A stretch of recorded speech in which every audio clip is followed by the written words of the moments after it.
So, isang mapagpalang gabi po sa ating lahat, mga kapatid. Hallelujah. Tama po, no? Maulan kanina sa labas.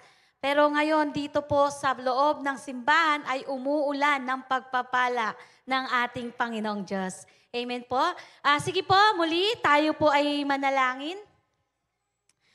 Hallelujah. Hallelujah. Panginoong Diyos, sa gabi po na ito, kami po ay naririto upang purihin, sambahin, dakilain ka at pasalamatan ka sa gabi na ito. At patuloy na tatanggapin po namin, Panginoon, ang salita mo sa gabi na ito na amin pong maririnig, na amin pong mababasa, na amin pong pagbubulay-bulayin sa gabi na ito. Dalangin po namin na bigyan niyo po kami ng malawak na pangunawa upang ang salita mo na ito ay mas lalo po namin maunawaan at magbibigay po sa amin ng kalakasan upang mapaglabanan ang lahat ng gawa ng kaaway at magbigay po ito sa bawat isa ng kaliwanagan. Panginoong Diyos, samahan mo po kami sa gabi na ito at hayaan mo na ang banal na Espiritu mo po ang malayang kumilos sa buhay ng bawat isa po sa amin. At maging sa aming kalagitnaan, Panginoon, samahan mo po kami. Maraming salamat po sa pangalan ni Jesus. Amen. Amen po. Palakpakan po natin ang ating Panginoong Diyos. Isang mapagpalang gabi po muli sa atin mga kapatid. Amen po. Ang ating pong pag-uusapan ay pinamagatan ko pong labanan ang kabalisahan. Fight! Fight! Fight! Fight! Fight! Fight! Fight! Fight! Fight! Fight! Fight! Fight! Fight! Fight! Fight! Fight! Fight! Amen. Hallelujah. Narinig po natin?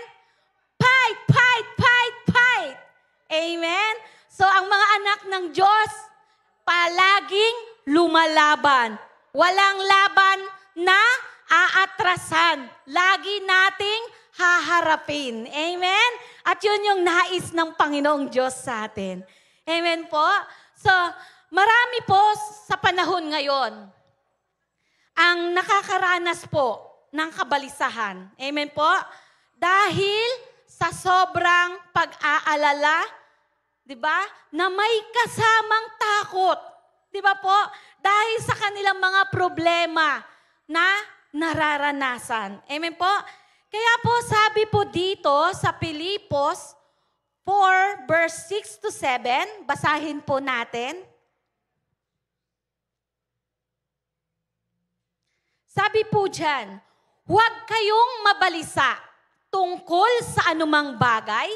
Sa halip, hingin ninyo sa Diyos ang lahat ng inyong kailangan sa pamamagitan ng panalangin may pasasalamat. At ang kapayapaan ng Diyos na hindi kayang maunawaan ng tao, ang siyang mag-iingat sa inyong puso at pag-iisip dahil sa inyong pakikipag-isa kay Kristo. Amen po. Purihin ng Panginoong Diyos sa kanyang salita. So, ang sulat po na ito ni Apostol Pablo para sa mga Pilipos. Amen po? Na ngayon po ay magbibigay din po sa atin ng paalala, babala, kung ano po yung mga dapat po nating gawin. Amen po? Kung minsan ang tao, di ba, nararanasan po ang mabalisa kapag siya ay dumadaan lalo na sa mga problema o may pangangailangan na hindi niya kaya o hindi niya alam kung paano ito susolusyonan. Diba? Sino po dito mga kapatid nakaranas na mabalisa? Amen. Ako po. Salamat po sa nagtaas. Amen. Ako po, isa din po ako sa naranasan ko pong mabalisa. Amen. Siguro dahil po dahil sa kabigatan ng problema na dumating sa akin, na talagang sunod-sunod, patong-patong, di ba? Na hindi mo alam, yes, alam natin, nandyan si Lord. Pero kapag ikaw ay nasa point, parang kakaiba na Hindi mo alam, saan ako, dito ako. 'Di ba? So, kaya nandun yung kabalisahan. 'Di ba? So, ang pagkabalisa po ay normal po or likas na reaksyon ng isang tao kapag may matinding pinagdaraanan. Amen? At sa pamamagitan ng salita ng Diyos, tayo po ay naitutuwid at inuutusan po tayo na huwag po tayong mabalisa. Amen? Kaya po sa gabi na ito, ating pong pag-aaralan kung paano po natin lalabanan itong pagkabalisa. Amen po? So hindi ko na po tatanungin. Alam ng Panginoon kung sino man po yung mga may matitinding problema na nararanasan ng kanyang mga anak. Amen? So ano po bang ibig sabihin ng kabalisahan or mabalisa? Ang mabalisa po, ito po yung tipong hindi ka mapakali. 'Di ba? Hindi ka mapakali, hindi mo alam kung ano ba yung gagawin mo. Ito yung gagawin mo, tapos biglang mamaya, wag yan, ito na nga. Yung alam mo yun, parang walang direction. Yung pag-iisip mo na hindi ka nakakapag-isip ng tama. Okay? So, bakit? Kasi sa sobrang stress ka dahil sa problema na bit-bit mo. At sabi nga po dyan sa verse 6, huwag kayong mabalisa. Ito po ay isang payo na huwag po tayong mag-alala. Kahit na tayo ay dumadaan sa mga pagsubok, huwag po tayong magpanik. So, sa mas malalim na paliwanag, ito po ay isang paalala na manatili po tayong kalmado at huwag magpa-apekto. Amen? Sa mga bagay na hindi natin kontrolado. Amen? Sino lang po ba may kontrolado niyan? Kundi ang Panginoong Diyos. Amen? Mahalagang paalala po ito sa bawat isa po sa atin. Amen? Lalo na po sa mga sitwasyon na gulong-gulo ang isip mo. Amen po? So, ang pagiging kalmado po ay maaari po itong makatulong na mas maayos na pag-iisip at paggawa ng tamang desisyon. Kapag ikaw kalmado at hindi ka, alam niyo po yun, yung hindi ka natatakot, yung isip mo, tama yung magagawa mo. Bakit yung desisyon mo? Kasi tama yung pag-iisip mo. Pero kapag ikaw, litong-lito, gulong-gulo ng isip mo, hindi ka makakapag-desisyon ng tama. Maaaring palpak ang maging desisyon mo. Amen po? Kaya po, ang pagkabalisa po mga kapatid, ay wala pong magandang maidudulot po yan sa atin. Kaya po, tinuturuan po tayo ng salita ng Diyos na labanan yung pagkabalisa po natin. Amen? Sa pamamagitan ng pananalangin na may pasasalamat. Amen po? Pananalangin. Alam naman na po natin kung ano po yung ibig sabihin ng pananalangin. Ito po ay pakikipag-usap natin sa Diyos. Nakikipag-usap tayo dahil meron po tayong relasyon sa Panginoon. Amen? Ang panalangin po ay isang paraan ng mga mananampalataya na tulad po natin para may pahayag sa Panginoong Diyos ang ating nararamdaman at maging yung nais na natin na kailangan natin, 'di ba, sa araw-araw, 'di ba po? So, isa pa pong dahilan kung bakit tayo po ay nananalangin dahil nais ng Diyos na malaman natin ang kanyang kalooban. Amen po? So yung palang dapat natin gawin, manalangin para malaman natin kung ano po ang kalooban ng Panginoong Diyos sa atin. Bago tayo magdesisyon, kailangan mananalangin ka muna. Bago ka gumawa ng desisyon, bago ka gumawa ng mga plano. gusto ng Panginoon sa atin, sabihin muna natin sa Panginoon kung ano yung mga plano natin sa buhay natin. Amen po? Kaya tayo po ay nananalangin. Amen? Hallelujah. Kaya po dito, sabi po sa Matthew 6:25.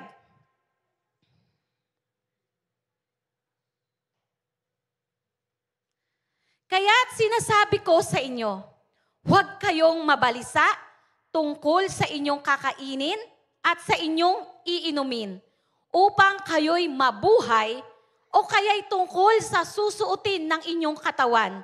At hindi ba't ang buhay ay higit na mahalaga kaysa pagkain at ang katawan kaysa sa damit? Amen po? Ang nais po iparating ng salita ay kung magpapatuloy po tayo sa kabalisahan dahil sa pag-iisip sa mga bagay na kailangan ng katawan natin, maaari po tayong mawalan ng buhay. Bakit? Dahil sa sobrang kabalisahan mo, maaaring ikaw ay magkasakit. Amen po?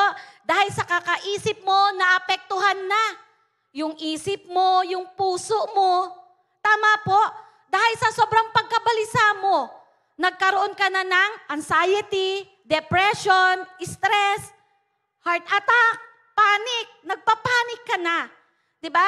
So, ang dapat nating unahin, kasi 'di ba paggising ng umaga, mga kapatid, iniisip natin, ano kayang kakainin namin? Ano kayang ulam namin? May bigas pa ba kami? 'Di ba? Ang gusto ng Panginoon po sa atin, unahin po natin na hanapin ang ating Panginoon. Amen? Hanapin natin kung sino yung nagbigay ng buhay sa atin. Dahil pag siyang hinanap natin, siya mismo din yung magbibigay sa lahat ng pangangailangan natin. Di ba nga sabi nga, but to seek God's kingdom. Amen? Hanapin natin ang kaharian ng Diyos. Amen? Sabi po sa Mateo 6:33,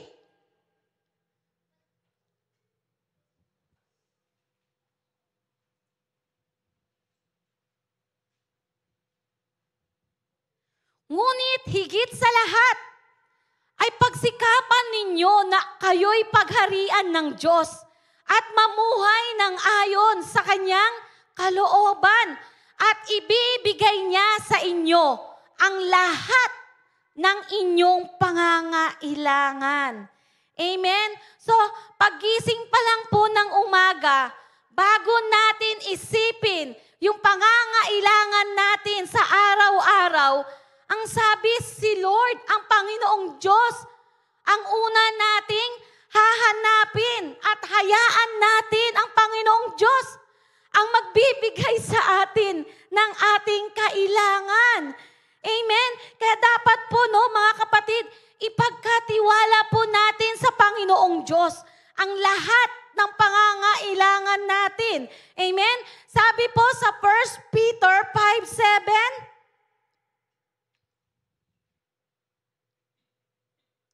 ipagkatiwala ninyo sa Kanya ang inyong mga alalahanin sa buhay, sapagkat Siya ay nagmamalasakit sa inyo. Amen po. Punta po tayo sa Psalms 55 verse 22.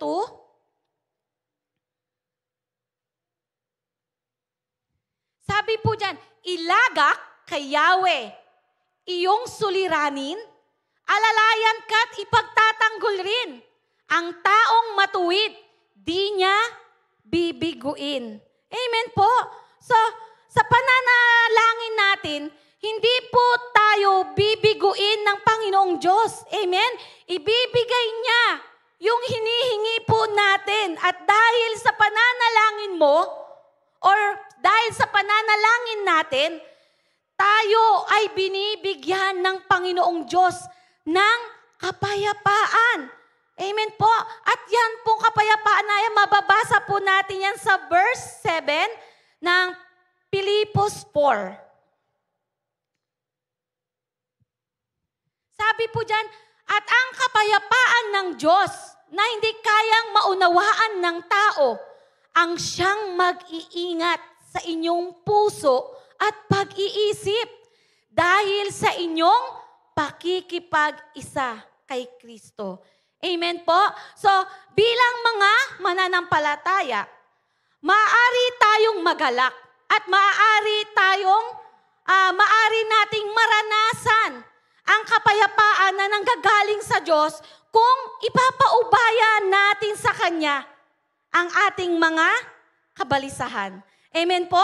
At kung hihingin natin sa Diyos ang lahat ng ating kailangan sa pamamagitan ng pananalangin na may pasasalamat. Paano po ba yung pananalangin na may pasasalamat? Kapag ikaw ay nananalangin sa Panginoon, kailangan yung panalangin na binigay mo sa Panginoon, tanggapin mo. Tanggapin mo na may pasasalamat. Ibig sabihin, yung pinananalangin mo sa Panginoon, natanggap mo na yun. By faith. Diba? Ganun po. Yun ang gusto ng Panginoon sa atin. Na tayo, kapag tayo ay mananalangin, kailangan nagpapasalamat tayo na natanggap na po natin yung bagay na hiningi po natin sa ating Panginoon. Amen? So, ang kagalakan ni Pablo po, sa kabila ng pagkabilanggo, di ba nabilanggo si Pablo? Inusig din po si Pablo, di ba? So, sa pamamagitan po na nangyari sa kanya ngayon, di ba? Nangibabaw po sa kanyang sulat. Dahil pinangakuan tayo ng Diyos, ganun din po sa kanya. Amen? Parehong kagalakan na kanya ring naranasan at ganun din po tayo. Amen? Kapag may mapanalangin tayo na sinasagot ng Panginoon, di ba nandun yung kagalakan sa mga puso natin na nagpapasalamat tayo sa Panginoon dahil tinugon ng Panginoong Diyos yung panalangin, yung hinihingi mo. Amen? Kaya po, kung lagi po nating itutuon ang ating isip sa Panginoong Diyos, sa Kanyang mga ginagawa para sa ating kapakanan, makakaasa po tayo sa Panginoong Diyos na lahat ng pangangailangan natin ibibigay niya. Amen? Dahil bawat isa po sa atin, mahal po tayo ng ating Panginoong Diyos. Amen? At habang nandito po tayo sa mundo, pagkasama mo ang Panginoon, pagtatagumpayin ka ng Panginoon. Lahat na laban mo, hindi niya hahayaan na mag-isa kang lumaban. Hindi niya hahayaan na matalo ka sa laban. Lalo't alam mo na kasama mo ang Panginoong Diyos. Amen po? Palakpakan po natin ang ating Panginoon. Amen? So, hindi lang po tayo magpapasalamat sa Panginoong Diyos dahil maganda yung kalagayan natin. Kapatid, magpapasalamat ka lang ba sa Panginoon kapag ikaw ngayon ay meron? Pag maganda yung sitwasyon mo, okay ka? Diba? So, ang gusto ng Panginoon sa atin, meron, hindi naman nagkukulang Panginoon sa atin eh. Diba? Hindi naman niya tayo pinagkukulang. Kahit nasa problema, nasa pagsubok tayo, ang gusto ng Panginoon, matuto pa rin po tayong magpasalamat. Amen? Dahil tayo mga anak ng Diyos, bilang mga mananampalataya, alam na natin kapag tayo ay may mga pagsubok, mga kapatid, kapag ikaw ba ay may pagsubok, pinaparusahan ka ba ng Panginoon? Hindi po.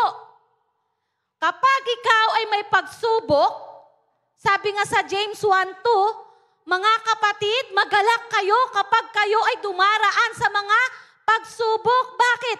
Dahil pinatatatag ng Panginoong Diyos yung ating pananampalataya. Amen? So, hindi ka parusahan kapag tayo ay dumadaan sa pagsubok. Yun po ay pinatatatag ng Panginoon yung ating mga pananampalataya para mas lalo po tayong tumibay. Amen po. Kaya, ugaliin natin, Panginoon, maraming salamat. May pagsubok po ako ngayon. Salamat, Panginoon, dahil alam ko, ang pagsubok na ito, dadaanan ko lang to. Nakasama ka. Amen? Yun ang gusto ng Panginoon sa atin. Pero bakit nangyayari na nagkakaroon tayo ng kabalisahan? Dahil nakapokus tayo sa mga problema na dumarating sa ating buhay. Problema ng kapatiran. Pati sa atin, bit-bit na rin natin yon. Meron tayong Diyos na dapat nating ibigay sa Kanya. At hayaan natin ang Panginoon ang mag-solve ng lahat na problema na dinadaanan ng bawat isa. Amen po? So, kailangan po, palagi tayo ay manalangin, palagi tayo ay magpasalamat sa ating Panginoong Diyos. Amen po? So, mga kapatid, dahil sa pananalangin na may pasasalamat, tayo po ay binibigyan ng Panginoong Diyos ng kapayapaan. Amen? Sabi po sa John 14:27,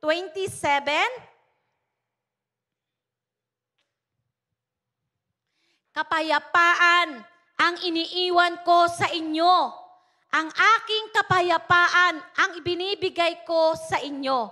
Hindi ito katulad ng kapayapaang ibinibigay ng mundo. Huwag kayong mabalisa.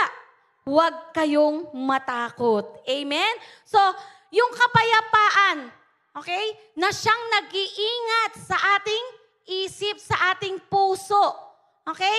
Na ang laman ng ating puso't isip ay yung mga bagay na karapat-dapat, kapuri-puri, mga bagay na totoo, marangal, matuwid, malinis, at kaibig-ibig.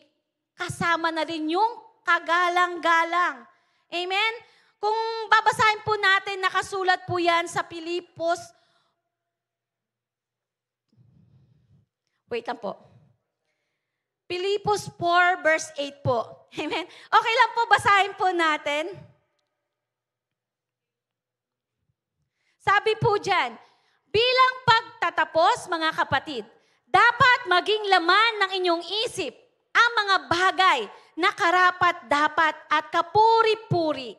Mga bagay na totoo, marangal, matuwid, malinis, kaibig-ibig, at kagalang-galang. Amen po? So, yung mga yan, dahil meron kang kapayapaan, yan dapat ay meron sa atin. Amen po? Yan dapat yung ating isinasagawa. Amen? So, puntahan na rin po natin yung verse 9. Sabi po dyan, isagawa ninyo ang lahat ng inyong natutuhan, tinanggap, narinig, at nakita sa akin. Sa gayon, sa inyo ang Diyos na nagbibigay ng kapayapaan. Amen po? So, kung tayo po nananalangin at nagpapasalamat at yung kapayapaan ay nasa atin, at sinabi kanina sa verse 8, kung ano yung mga dapat na laman ng isip at puso natin, sabi po dyan sa verse 9, isagawa. Amen? Yan yung gagawin po natin. Yan yung ipapakita natin sa lahat. Amen? Kapag yan ang pinakita natin sa lahat, sino yung makikita sa buhay natin? Ang Panginoong Diyos. Amen? Yung kapayapaan na ibibigay sa atin ng Panginoon, magtataka yung iba eh. Naalala ko po, kahapon po yata ito. Meron po ako mayroon pong bumisita sa bahay. Amen? So, meron po siyang pinaalala sa akin. Ang ganda, ang galing po eh. Sabi po niya, Lisa, naalala ko noon, nung naaksidente sa motor si Willie. Dahil nga po nasa kamunduhan, dahil nag-iinom po siya, nagdadrive po siya ng motor at naaksidente nga po siya. So, wala po akong kaalam-alam na naaksidente na pala yung asawa ko. Then, pagdating ng mga alas 11, alas 12 ng gabi, may kumakatok sa pintuan po namin. Ang sabi po niya, magandang gabi po. Magmagandang gabi. Oh, yes po, bakit po? Huwag po kayong mabibigla. So, nung sinabi niyang huwag akong mabibigla, ikaw po gabaga naman, sabihan ka na, huwag kang mabibigla. Tapos alam mo, wala pa yung asawa mo. Diba? So, biglang kung ano-ano nang pumasok sa isip ko. Diba? So, bago-bago pa lang po akong Kristiyano. So, yung sinabi niya, huwag kang mabibigla. Bakit po? Ano pong nangyari? Si Willie, na-aksidente. Sabi niya, okay po, sige, saan po siyang ospital? Nakita niyo po yung reaction. So, pinaalala po yun ng tita ko na saktong-sakto talaga na sabi niya, naalala ko na parang wala lang sa'yo na na-aksidente na yung asawa mo. Nakita ko sa'yo yung payapa ka pa rin. Amen? So, hindi po, nung oras na yon talagang inaamin ko, kasi sabihan baga naman na, huwag kang mabibigla. Kakabahan po ako nun. Diba? Pero nung sinabi niya na na-aksidente yung asawa ko, ang sabi ko po, okay, saang hospital po siya dinala? So, nandun yung, alam niyo po yun, yung kapayapaan na, okay, pupuntahan ko yung asawa ko kasi na-aksidente. Diba? So, natuwa po ako sa kanya na pinaalala po niya yun. At ngayon, yun po ngayon yung naging testimony ko. Amen? Yung kapayapaan na hindi maunawaan ng tao. Kaya sabi niya, saan ka humuhugot ng ganon na parang okay lang sa'yo na hindi ka man lang nag-hysterical? Diba? Ano? Diba kapag ganon po, nalaman mo na na-aksidente ang asawa mo, ano? Saan? Saan? Diba? Mag-hysterical ka nun. Diba? Kasi yung na-aksidente, mahal mo. Diba? Konektado sa'yo yun. Diba? So, nung nasa hospital po kami, pinuntahan ko po yung hospital sa San Marcelino. Ito pa po yung nangyari. Pagdating ko po doon, tulog po si Willie. Ginigising ko po siya. Sabi niya, Pa, ayaw po niyang pumikit. Ngayon, kahit na anong gising ko, ayaw niya pong dumilat. Pero hindi po siya komatos. Ayaw po niya lang dumilat. Alam niyo po kung anong sinabi ko? Ang sabi ko, pabulong. Ito po, Pa, idilat mo ang mata mo, hindi ako galit. Sabi ko po. Pagkasabi ko po nun, sabi niya po, see? Diba? Akala niya, dahil sa nangyari, kasi ayaw ko po siyang paalisin ng oras na yun eh. Pero dahil nagpilit siya, yun po yung nangyari. Diba? So, alam niyo po mga kapatid, hindi ko rin po alam bakit ganon yung oras na yun. Parang feeling ko ang tapang ko. Parang ang lakas-lakas ng katawan ko, yung loob ko. Diba?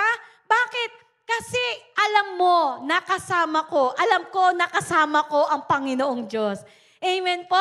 At ginamit po yun. Yung sitwasyon na yun, ginamit po yun ng Panginoon para makapag-share po ako sa hospital ng San Marcelino. Alam niyo po yun na sabi ng doktor, kung ooperahan na daw si Willie. Ang sabi ko po, pwede po ba mag-isip lang muna po kami kasi hindi po namin alam eh. Dahil, alam niyo po yun, kailangan ng malaking pera. Diba? Pero, ang nangyari po noon, bumaba po ako noon. Diba? Dapat gawin, maghanap ng pera para pang paopera sa asawa ko. Alam niyo po, ang hinanap ko, tao. Tao ang hinanap ko, hindi para hingan ng tulong. Alam niyo kung ano ginawa ko? Sineran ko po sila ng salita ng Diyos. Doon po sa mga nakapila sa upuan sa may cashier. Nag-share po ako doon ng gospel. Amen. Pinatanggap ko po sila. Inimpart ako ng Lord na ma-sharean po sila. Purihin ang Panginoon. Bakit? Dahil sa ginawa ko po na yon, kumilos ang Panginoon. Nailipat kami sa Gordon, nagkaroon kami ng doktor. At doon sa pag-oopera, may nagbayad po sa amin. Amen? Palakpakan po natin ang ating Panginoon. Amen? So dahil sa pananalangin na may pasasalamat, ang Panginoon, siya talaga ang tutugon sa lahat ng pangangailangan mo kapag ang Panginoon ang inuna natin. Amen? Kaya yung kabalisahan, doon ko po nakita. Alam niyo po, blessing yung tita ko na naging bisita ko po talaga kahapon. Kasi nag-iisip ako, Lord, anong testimony ko? Hindi ko na sa dami, hindi ko na alam kung ano doon yung ite-testimony ko. Nung dumating yung tita ko, mismo, alam niyo po, ginamit siya ng Panginoon para ipaalala sa akin na, anak, di ba yung binigyan kita ng kapayapaan nung aksidente asawa mo? Di ba? I-share mo yun. Di ba? So yun yung nais ng Panginoon sa atin. Amen? Unahin natin ang Panginoon. Amen? Kesa unahin mo yung pangangailangan mo. Amen? Dahil kapag inuna nga po natin ang ating Panginoon, lahat ng pangangailangan natin, ibibigay niya. Amen? Dapat ang hanapin natin kung sino yung nagbigay ng buhay sa atin. Amen po? Wait lang po Parang may nakalimutan po kasi ako. Sandali lang po. Pwede pupunta po tayo sa Matthew 6:25. Ayan po, sige po. Diyan po muna tayo magsimula. Sabi po diyan, masdan ninyo mga ibon, hindi sila nagtatanim, ni umaani man o kaya'y nagtitipon sa kamalig, ngunit pinapakain sila ng iyong Ama na nasa langit. Hindi ba't higit kayong mahalaga kaysa sa mga ibon? So, yan po, di ba? Ang mga ibon, nakikita natin, lumilipad. Di ba? Tayo po ba lumilipad? Hindi po. Di ba? Pero, hindi yan namomblema. Bakit? Kasi pinapakain sila ng Panginoon. Amen? So, tayo pa daw po ba na tayo anak ng Diyos? Di ba? Hindi hayaan ng Panginoon na tayo ay mawalan. Higit po tayong bibigyan ng Panginoon kesa sa mga ibon, sa mga hayop po na yan. Amen po? Next verse po. Hanapin ko lang po yan. Ayan po. Sabi po dyan, sino sa inyo ang makakapagpahaba ng kanyang buhay ng kahit isang oras sa pamamagitan ng kanyang pagkabalisa? Amen? So, yan po yung hinahanap ko. Amen po? So, meron po ba na magbibigay ng, mag-extend ng buhay natin nang dahil sa pagkabalisa? Di ba wala? Kapag nagbabalisa tayo, ibig sabihin nun, nag-aaksaya tayo ng lakas. Tama po? Katulad ng sabi po kanina, kapag balisa ang isang tao, sinisira unti-unti ang parte ng katawan niya. Unang-una, isip, puso, sunod-sunod hanggang magkaroon ka ng sakit. Diba? So, ang depression, diba minsan, kapag sobra ka ng depress, yung iba nga po bumibigay na. Kumbaga, yung nagbe-breakdown na yung isip nila, ang isip na nila, magpakamatay na, magbikti na, para matapos na yung problema. Pero mali. Mali po ang ganong kaisipan. Gustong-gusto ng kaaway po yan. Kapag ang isang tao, anak ng Diyos, nababalisa. Bakit? Hindi yan nakakapag-isip ng tama. Mismo, pati ang Panginoon, hindi niya na rin naiisip. Bakit? Dahil sa kabalisahan na nararanasan niya. So, dyan ka titirahin ng kaaway. Kaya mga kapatid, maging matalino tayo. Alam na natin ang katotohanan, nababasa na natin ang katotohanan, pero hindi natin ginagawa. Hindi tayo umaaksyon. Nasa iyong katotohanan, pero bakit hindi mo yun ang ginagawa? Dapat gawin natin. Amen po. Dahil ang pagkabalisa, lason yan sa isip natin. Hindi po yan dinisenyo ng Panginoon para sa mga anak niya. Amen po. Kaya kung ikaw ngayon ay nababalisa, kapatid, ang sabi dyan, manalangin at magpasalamat ka sa Panginoon. So, ano man yung problema na nararanasan mo, kapatid, manalangin ka. Huwag matigas ang ulo mo. Amen? Hallelujah. Yan ang gusto ng Panginoon sa bawat isa sa atin. Ang manalangin, manalangin, manalangin. Pero matigas ang ulo po natin. 'Di ba? Minsan sobrang busy. Hindi tayo ililigtas ng kabisihan natin, mga kapatid. Ang kailangan natin, isik natin yung kingdom ng Panginoon. Unahin natin ang ating Panginoong Diyos. Amen po? Sinasabi ko po ito, hindi para lang sa akin, kundi para sa ating lahat po ito. Amen? Kung nalilito ka na, ito na po, ito na. Sinasabi na po ng salita ng Diyos kung ano yung kailangan natin. Ang gagawin natin, gawin na lang po natin. Amen? Dahil pag ginawa mo yan, mismo pati sarili mo, wow, Lord, grabe yung ginawa mo sa buhay ko. Sinunod ko yung sinabi mo. Eto na ako ngayon. Amen? Purihin ang ating Panginoong Diyos. Hallelujah. Mari po ba natin palakpakan ng ating Panginoon? Basahin ko lang din po yung 2 Thessalonians 3:16.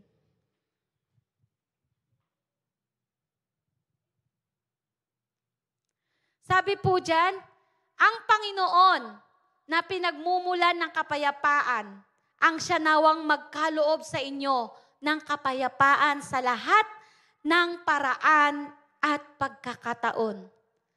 Naway sumayin yung lahat ang Panginoon. Amen po. Sumayin nyo nawa lahat ang pagpapala ng ating Panginoong Diyos. Amen po. Palakpakan po natin ang ating Panginoon. Hallelujah. Wow. 8:12. Praise God. So mahaba po ang oras natin para tayo po ay magpuri, mag-awitan sa ating Panginoong Diyos. Amen po. Muli, palakpakan po natin ang ating Panginoon. Hallelujah.